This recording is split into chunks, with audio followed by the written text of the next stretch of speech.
అందరికీ నమస్కారం. అధికారం ఉంది కదా అని చెప్పి ఇష్టం వచ్చినట్లుగా వ్యవహరించి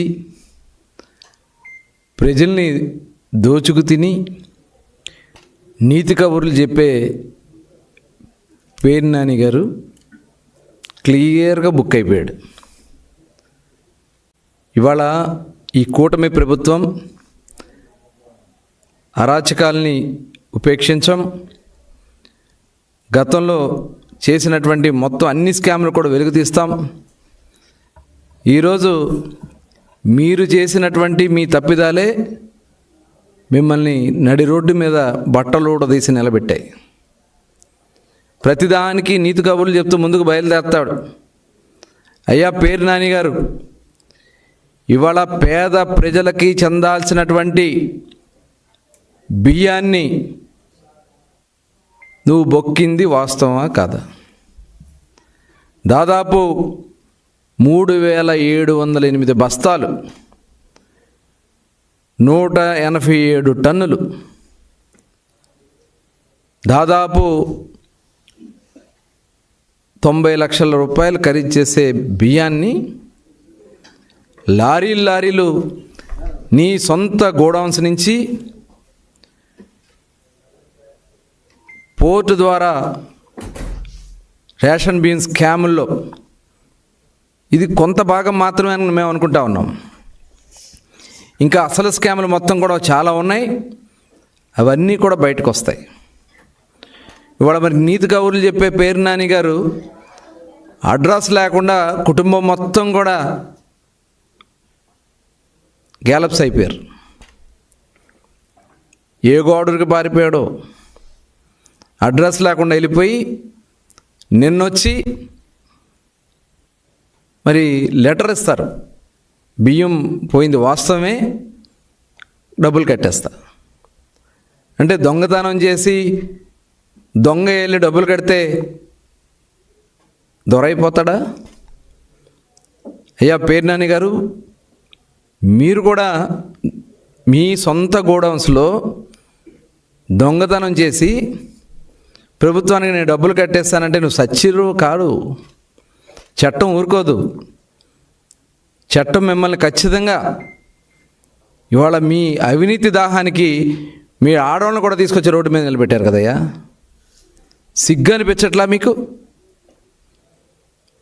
ఇంత పేదల సొమ్ముని దోచుకోవడానికి మీకు సిగ్గు అనిపించట్లా? ఇవాళ మేమంతా కూడా మొత్తం గోడౌన్స్ కన్స్ట్రక్షన్ దగ్గర నుంచి నీకు రాజకీయమే వ్యాపారం. ఇవాళ నీ గోడౌన్స్ ఎక్కడి నుంచి తెచ్చి కట్టావు? పేదల్ని భయపెట్టి వాళ్ళని బెదిరించి భూములు లాక్కుని పేదలకి స్థలాల్లోంచి మట్టి ఎత్తుకొచ్చి కొన్ని లక్షల ట్రక్కుల మట్టి నింపి దాని మీద అవినీతి గోడౌన్స్ కట్టుకుని అవినీతి గోడౌన్స్లో పెట్టిన బియ్యాన్ని అమ్ముకుని ఇవాళ పేద ప్రజలను మోసం చేసింది వాస్తవమా కాదా? అన్నిటికీ సమాధానం చెప్తావు కదా నువ్వు. ఇవాళ ఇది జరిగిన దానికి ఎందుకు నువ్వు సమాధానం చెప్పట్లేదని చెప్పి నేను అడుగుతా ఉన్నా.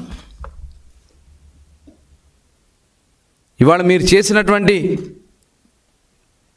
మొత్తం బియ్యం స్కామ్ మొత్తం కూడా, రేషన్ బియ్యం స్కామ్ ఒక పక్కన, ఇవాళ చట్టపరంగా మీ మీద ఎలాంటి చర్యలు తీసుకోవాలనే దాని మీద మొత్తం కూడా జరుగుతూ ఉంది. నిజంగా ఎంత దుర్మార్గం అంటే, గతంలో అక్కడ సిడబ్ల్యూసి గోడౌన్స్ ఉన్నాయి. 40,000 టన్నుల కెపాసిటీ ఉన్నటువంటి సిడబ్ల్యూసి గోడౌన్స్ ఉంటే అందులో ఒక గింజ బియ్యం కూడా పెట్టనకుండా ఆపేసి దాదాపు 300 మంది పొట్ట కొట్టింది వాస్తవం కదా నువ్వు? ఇవాళ వాళ్ళు పండగ చేసుకుంటా ఉన్నారు. ఇవాళ అదే ఆ సిడబ్ల్యూసి గోడౌన్స్, చిలకలపూడి గోడౌన్స్ సంబంధించినటువంటి ఆ పేద కార్మికులు వచ్చి స్వీట్లు పంచుతూ ఉన్నారు. 5 ఏళ్ళు వాళ్ళని పొట్టగొట్టావు కదా. అలాగే కరగ్రహారం గోడౌన్స్లో పని లేకుండా చేసావు కదా. మొత్తం ప్రభుత్వం నుంచి ఏదైతే సివిల్ సప్లైస్ నుంచి వచ్చే బియ్యం మొత్తం కూడా నీ గోడౌన్స్లో పెట్టుకుని ఆ గోడౌన్స్ ద్వారా విపరీతంగా దోచుకుని ఇప్పుడు మొత్తం స్కామ్ అంతా కూడా బయటపడింది. ఇంకా చాలా ఉంది దీని వెనక. మొత్తం కన్స్ట్రక్షన్ దగ్గర నుంచి ఒక అవినీతి మీద కట్టినటువంటి గోడౌన్ అది. అవినీతి కార్యకలాపాలకి నిలయంగా ఆ గోడౌన్ పెట్టుకున్నావు. ఇవాళ భయపడి మొత్తం కుటుంబం మొత్తం కూడా ఊరొదిలి పారిపోయి నిన్నొచ్చి పరామర్శలు, దొంగగా పరామర్శలు. ఈ పెద్ద మనుషులు, మాజీ మంత్రులు, ఎమ్మెల్యేలు, పెద్ద మనుషులు వచ్చి దొంగగా పరామర్శలు. వైఎస్ఆర్ పార్టీ ఒక దొంగల పార్టీ. వైఎస్ఆర్ పార్టీ నాయకుడే ఒక దొంగల నాయకుడు జగన్మోహన్ రెడ్డి. ఇవాళ వాళ్ళు చేసినటువంటి అవినీతి, అక్రమాలు, భాగోతాలు మొత్తం కూడా ఒక్కొక్కటి బయటకు వస్తూ ఉన్నాయి. కొన్ని లక్షల టన్నులు కేంద్ర ప్రభుత్వం చెప్తా ఉంది, దాదాపు 5 లక్షల టన్నుల బియ్యం మాయమైపోయినాయి. ఎక్కడ పోయినాయి? ఇవాళ ఇన్ని కార్యక్రమాలు మీరు చేసి బుకాయించే కార్యక్రమాలు చేస్తే ఎవరు ఊరుకోరు. మొత్తం మీ స్కాములు మొత్తం కూడా బయటకు వస్తాయి. మీరు బస్సుల్లో చేసిన స్కాములు, ఆ సివిల్ సప్లైస్ మినిస్టర్ పనిచేసినటువంటి కొడాల నాని గారిని నిశానీ చేసి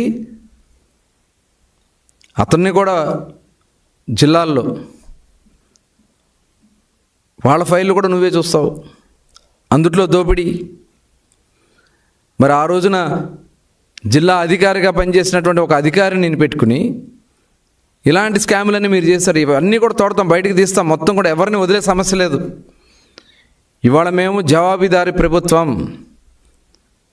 గౌరవ ముఖ్యమంత్రి చంద్రబాబు నాయుడు గారు మీకులాగా అడ్డదిడ్డంగా అక్రమ అరెస్టులు, మమ్మల్ని అందరూ అరెస్ట్ చేయించారు. మీరందరూ కలిసి అక్రమ కేసులు పెట్టించారు. ఇవాళ మేము ఏది చేసినా నీతిగా, నిజాయితీగా చేస్తాం. రాష్ట్రాన్ని అభివృద్ధి పదంలో నడిపిస్తాం. సూపర్ 6 కార్యక్రమాలన్నీ కూడా ఒక్కొక్కటి చేసుకుంటూ ముందుకెళ్తున్నాం. ఈ రాష్ట్రాన్ని దోచుకున్నటువంటి దొంగల మటుకు ఎవరిని కూడా వదిలిపెట్టే సమస్య లేదు. మీరు ఎక్కడ దాక్కున్నా మిమ్మల్ని ఎవరిని కూడా వదిలే సమస్య లేదని మరొకసారి తెలియజేస్తా ఉన్నా. తరలించేశారు బియ్యాలని మొత్తం కూడా, మొత్తం అవినీతిమయం చేశారు. కింద నుంచి పేదలకి చెందాల్సినటువంటి బియ్యం అవన్నీ కూడా దోచుకుని ఇవాళ నీతి కౌరులు చెప్తా ఉంటే ఎవరు కూడా చూస్తూ ఊరుకోరు. తప్పకుండా ఎలాంటి అవినీతి కార్యక్రమాలు మీరు చేశారో వాటి మీద విచారణ జరుగుతూ ఉంది. బినామీల్ని పెట్టుకుని మీరు దోచుకున్నటువంటి ఆస్తులు చిట్టా మొత్తం కూడా మా దగ్గర ఉంది. దాని మీద కూడా ఎంక్వైరీ జరుగుతూ ఉంది. ఈరోజు మరి బందర్లో, మచిలీపట్నంలో మీరు చేసినటువంటి, మీరు మీ కుమారుడు గంజాయితో అమాయకుల్ని బలి తీసుకున్నటువంటి సందర్భాలను కూడా విచారణ జరుగుతూ ఉంది. మొత్తం కూడా ఎవరిని కూడా వదిలిపెట్టే సమస్య లేదు. ఈరోజు మళ్ళీ దొంగలే వచ్చి మా పక్కన నిలబడాలని ప్రయత్నం చేస్తూ ఉన్నారు. అది జరగదని కూడా తెలియజేస్తా ఉన్నా. దొంగల్ని ఖచ్చితంగా తగిన విధంగా శిక్షిస్తాము తప్ప అట్లాంటి దుర్మార్గుల్ని మా దరిదాపులు కూడా రానివ్వమని కూడా తెలియజేస్తా ఉన్నాను.